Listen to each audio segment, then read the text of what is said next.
कहिले तिनाउ तिरमा हजुर कहिले हुन्छौ भिरमा केवल कारमा सरर र कामाख्याको शिरमा। यतिखेर हामी कामाख्या मन्दिरको शिरमा छौं, प्राङ्गणमा छौं। धार्मिक आस्था र विश्वासका साथमा कामाख्या मन्दिरमा कामाख्या माताको दर्शनका लागि देश तथा मित्र राष्ट्र भारतबाट अत्याधिक धार्मिक पर्यटकहरू आउने क्रम दिन प्रतिदिन बढ्दै गइरहेको छ। आज विशेष शनिबारको दिन आन्तरिक तथा बाह्य पर्यटकहरूको आगमन पनि निकै राम्रो पाएका छौं हामीले। र लुम्बिनी केबल कारको माथिल्लो स्टेशनमा आइसकेपछि यदि तपाईलाई बुटवल भैरवा लगायत तराईको क्षेत्रमा निकै गर्मीको महसुस भएको छ भने मात्र 10-12 मिनटको केबल कारको यात्रामा तपाईले 8 देखि 10 डिग्री टेम्परेचर कम कामाख्या मन्दिरको प्राङ्गणमा पाउन सक्नुहुनेछ।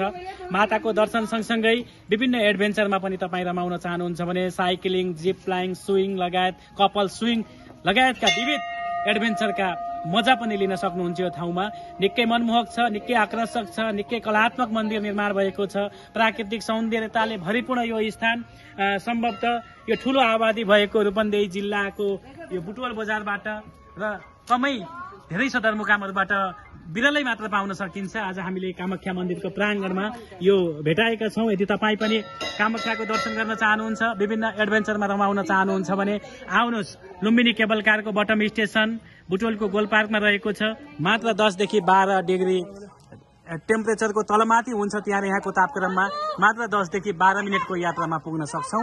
यहाँहरू सम्पूर्णलाई आउनुहोस् माता कामाख्याको दर्शन गरी अनन्य पुण्य आर्जनका लागि म हार्दिक आमन्त्रण गर्न चाहन्छु। यसै बीचमा हामी यो छायाङ्कन गर्दै गर्दा हामी एकजना बुवालाई पनि यहाँ भेटेका छौं। बुवा नमस्कार। कहाँदेखि आउनुभयो? म यही बुटवल मतिपुरबाट हो। कस्तो लाग्यो बुवा यहाँ आइसकेपछि? मलाई त हजुर यता बुटाबुटी तलबाट आउन यस्तो रमाइलो। हजुर म पनि इन्डिया बसेर बुढो भएको मान्छे हो। हजुर यहाँ आउँदा धेरै रमाइलो लाग्यो। एकातिर हामीले करिब 150 वर्ष पुरानो दुर्गाको मन्दिर रहेको छ। करिब 1 दशक भन्दा अगाडिबाट निर्माण थालिएको कामाख्याको मन्दिर पनि छ। विभिन्न धार्मिक आस्था र विश्वासका साथमा देश तथा मित्र राष्ट्र भारतबाट अत्याधिक पर्यटकहरू आउनुहुन्छ।